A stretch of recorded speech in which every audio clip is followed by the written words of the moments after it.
మీ car EMI కట్టలేకపోతున్నారా? మీ car EMI మేము కడతాం. ఈ నెంబర్కి కాల్ చేయండి. ఆమె పేరు ప్రియ. వయసు 20 ఏళ్లు. కొంతవరకు చదువుకున్న, ఇంట్లో ఆర్థిక పరిస్థితి అంతంత మాత్రమే ఉండడంతో ఓ చోట పనికి కుదిరింది.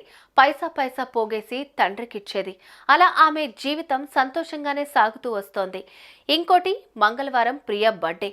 తన తల్లిదండ్రుల సమక్షంలో పుట్టినరోజు వేడుకలు జరుపుకోవాలని ఎంతో ఆశపడింది. డ్యూటీ ముగించుకుని ఇంటికి వెళ్లాలనే ప్రయత్నంలో ఉంది. అంతే, ఓ ఊహించని ప్రమాదం ప్రియను ప్రాణాలతో లేకుండా చేసింది.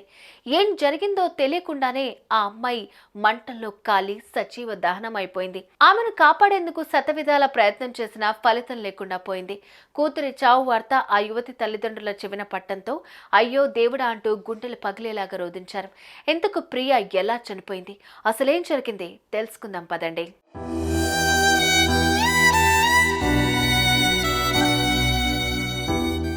ఇక్కడ మనం చూస్తున్న అమ్మాయే ప్రియ.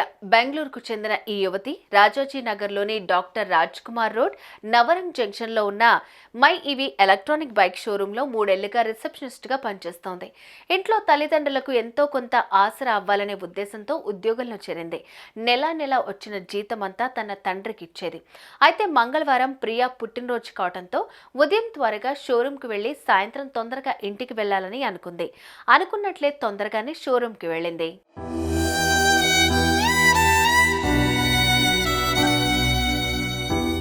ఇక పని ముగించుకుని ఇంటికి వెళ్లాలనే ప్రయత్నం ఉంది. అంతే, షోరూంలో ఉన్నట్టుండే ఎలక్ట్రిక్ బైక్ బ్యాటరీలో షార్ట్ సర్క్యూట్ జరిగి మంటలు వ్యాపించాయి. చూస్తుండగానే పెద్ద ఎత్తున ఎగిసిపడ్డాయి. అందులో ఉన్న 20 నుంచి 25 బైకులు ఒకదాని తర్వాత ఒకటి పేలిపోవడంతో షోరూం అంతా మంటలతో నిండిపోయింది.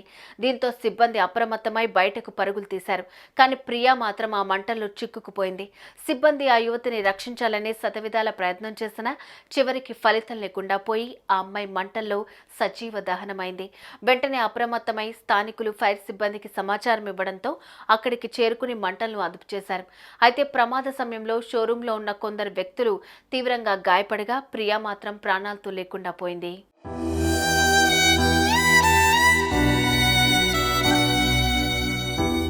ఇక కూతురి మరణ వార్త తెలుసుకున్న ప్రియా తల్లిదండ్రులు గుండెలు పగిలేలాగా ఏడ్చారు. అయితే ప్రియా పుట్టినరోజు కావడంతో ఆమె తండ్రి కూతురికి కొన్న డ్రెస్ పట్టుకుని ఘటనా స్థలానికి వచ్చి వెక్కి వెక్కి ఏడ్చాడు.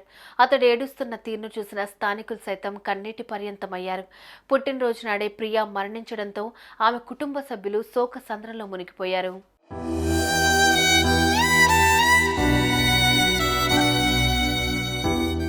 ఇదండి మనిషి జీవితం. మన జీవితాలకు ఎప్పుడు ముగింపు ఉంటుందనేది ఎవ్వరూ చెప్పలేంది. సాయంత్రం తల్లిదండ్రుల సమక్షంలో పుట్టినరోజు జరుపుకోవాల్సిన ప్రియ మంటల్లో కాలి సజీవ దహనమైంది. ఈ వార్త విన్న ప్రతి ఒక్కరూ ఇప్పుడు కంటతడి పెడుతున్న పరిస్థితి.